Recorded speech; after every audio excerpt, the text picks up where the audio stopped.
All right, my guest right now is an author. He's written a couple of books and is not new to On the Table. He's got brand new books out.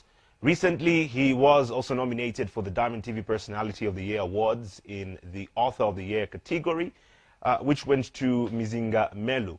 Regardless, he still continues producing and authoring more books, and he's introduced a brand new concept, well, brand new to me that is, of series of books. So he's got these two books out. One is called The Night Usher. So this is the first one. And the second one is The In-Betweener, The Confrontation. That's about the book. So we'll be talking more about this with the author himself, Jimmy Kanzobya. How are you doing, my brother? I'm okay. How are you doing? I'm okay. Long time was the last time I saw you. Yeah, it's been a while. It's been a while. I think the last time we met was the time that you were actually interviewing me on the, when was that? When I released the weekend. And no, the third book, yeah. That was our last meeting. That's interesting because I'm always meeting you and I'm interviewing you. Why? Why don't you call me for a drink? Why don't we meet anywhere else? Okay, to be honest, I don't know. Yeah, you're busy. We need to make a plan. We need yeah, to make sure, a plan. Definitely. But definitely, releasing more books is part of your plan. And let's talk about, first of all, what exactly is going on here? A series of books. Was that the intention, or you just ran out of space in your first book? You don't want to make it too long? Okay, let me say that I saw this with movies, and I thought of probably doing it, adopting the same thing, where we get to write about doing a series of books, talking about different characters, different concepts, but maintaining the characters in the book. Because all you try to pass on a certain message because you want to change a certain perception or to enforce a certain belief that I feel we actually need to look back. So in the book, I just wanted us to look back and appreciate the whole value of actually being grounded into our own culture, because we're all living to become memories. Yeah. To be honest, I won't even lie. I'm not an avid reader. I don't read a lot of, especially when it comes to issues like things like novels. I don't read a lot of them. I read more when it comes to research and all that. So is this a common thing in like with books that people make series? And okay, usually I'm used to just one-off books. Okay, I think this is something that has been there for some time, but probably haven't seen it in Zambia.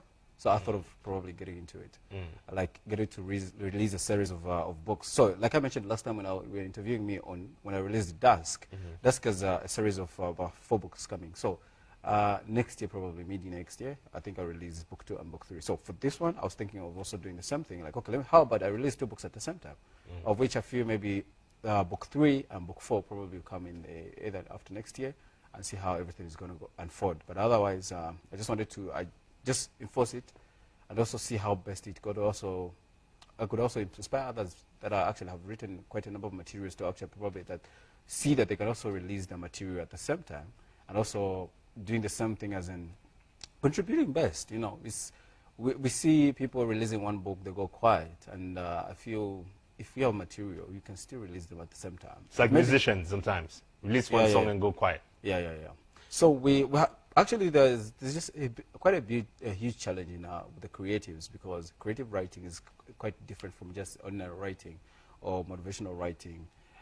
Because this one really has to crack you, because it has to break you inside out and just make you get to think. Because when you're writing, you just don't have, you're not just writing to just tell a story, but you're writing to probably get to shape, help a reader that even when they'll be reading through, they will not just get to read, but they should see words, pictures, emotions, feel, sense, and all these other different things that just make your readers get to enjoy. So far, I've gotten good reviews to those that have managed to get some copies. And yeah, I had a good team when I was working on the books too. Before we even get to the actual story of the book, how does this work also when you have 2 books released at the same time? Is this like a double advantage that, people have to buy both books, so you make twice the money because of that? What's the whole idea behind this? Okay, this is not really about the money or anything, or maybe probably when somebody gets to buy and stuff. Actually, what I've done is... so meaning it won't make complete sense if you just buy one?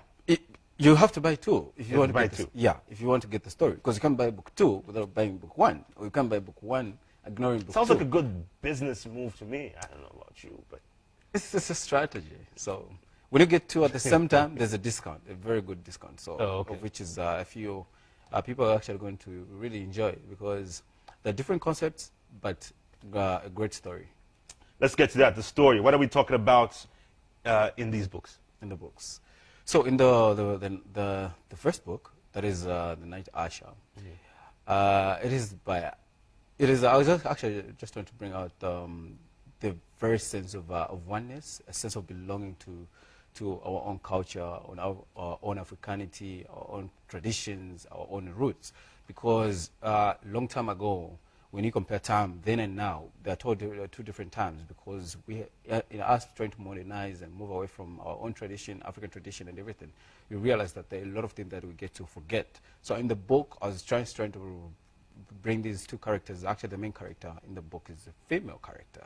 I didn't know how. I just realized that I actually write about women because my other books have always had these women getting to have the role of being main characters. So in this book, I was just trying to show how amazing it is to just be one with yourself and get to draw in all this that comes with our heritage. So it's a great touch, and I feel people are really going to enjoy.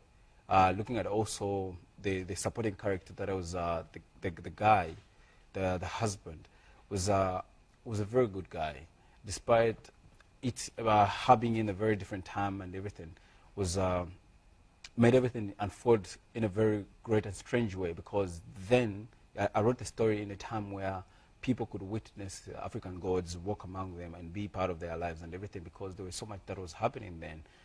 There were a lot of things like that came with the rain. Sometimes there were rains which used to come so strange. When the rain so heavily, they'll come with fog.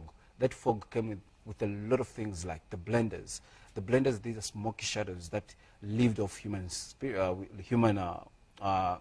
of life, of which if they breathe you, like if they breathe you, like they can take your soul for them to feed on themselves, to feed and also to be themselves. So in that, you find that there were people that were just dying out and sorts of things. It's an epic kind of fantasy environment. But I really wanted to bring in the very African touch of it, and it's a very great tale. So as everything was unfolding in book 2, I also tried to bring out the very sense of us getting to belong to ourselves, the very heritage of us getting to value our spaces and where we are. When I looked at how much we get to move on away from the people that die, people that we lose because of death and everything, we totally get to forget, and we don't get to look back and appreciate the time that we're with those people. So so I was trying to bring in the aspect of us getting to actually redefine the value, the power of memory, because we all live to become memories today. When we're no longer here tomorrow, we'll remember, oh, there was this person. Oh, we lived with this person like this. Because memory is something that is so stagnant, still, and it's standard. It doesn't change shape. It's fixed and defined, because it is what it is. When we go back in that moment maintains its texture, its feel, and everything that it was. So what it is that that's how we should live, embracing the value that we lived with certain people. So with the coming of Christianity, we have seen how much people easily moved on away from their beloved ones, where we don't, when we bury, we have buried, we're forgotten. But if you look at our African tradition, it definitely shows us that when somebody has died, we don't believe that people are dead, but they have joined our ancestors to be part of our lives and be with us. So when the connection is still there. So in that sense, you realize that the beautiful about that very belief is that it helps us actually not to forget people, not to forget certain people, like, because we have to pass on this to our children too, because it's a very great thing and amazing thing to ever believe in, because we still feel connected to the people that we have lost. Just imagine if at all we died today and then we find ourselves that we are no longer here. Would we be happy to see how much we have been forgotten and how much people don't even talk about us, how much those that we felt really loved us so much don't even get to mention of us because they don't remember us. They've buried everything. So there's just need to just bring in this very great, despite it being a very heavy subject, but I really felt that it's something that is worth revisiting and looked at, and also be able to be embraced and see how we can just live our lives holding on to certain good memories of our people. Okay. Haven't you just like read out the whole book to us? Because now. That's just the concept. All right, you know what? I've got a few things to find out from you, which we're talking about when we get back.